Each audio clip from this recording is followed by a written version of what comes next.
$470,000. We actually offered to pay, you can see an option fee there of $1. We actually offered to pay at the time a $15,000 option fee. And we said we would rent the property for $350 a week. And if I can, for the sake of this discussion, we'll call that $18,000 over a 12-month period. So if we have a look at that and say, well, that's $503,000. Now that was back in October of 2002. It took me several months to get from there to actually work out what the vendor was looking for. And the terminology we use is, because a lot of people talk about, well, where do you find these motivated vendors that will give you an option or that will allow you to do your DA? And I like to turn that around and say, well, rather than looking for the motivated vendor, what we're actually looking for is the vendor's motivation. So when we looked at that and said, okay, what's the vendor's motivation in this case? What they were looking for was, rather than a 4 at the front, they were looking for a 5. So we turned this round in the offer, and it took me a couple of months to get there, and there was plenty of offers in between here.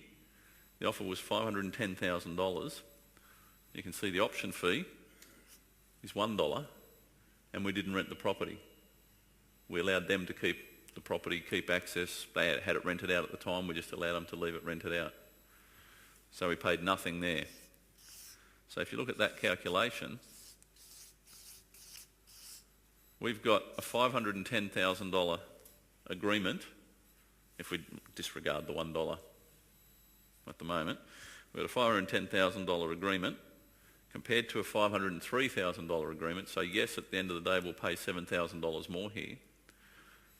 The difference being, if we were to go through our transaction for 12 months, and let's say we didn't get a DA approval, at this point here, we have exposed $33,000. At this point here, we have exposed $1. So the question there is, what's the risk difference? And secondly, how many more of these can we do, as opposed to how many more of these can you do? And how many more of these do you want to do when you've got more dollars out?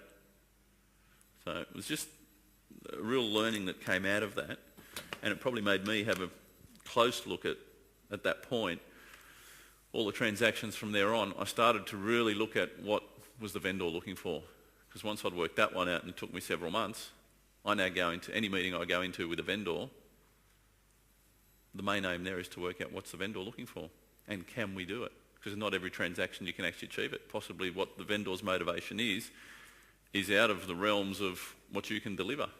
And if that's the case, you may as well find out early and walk away.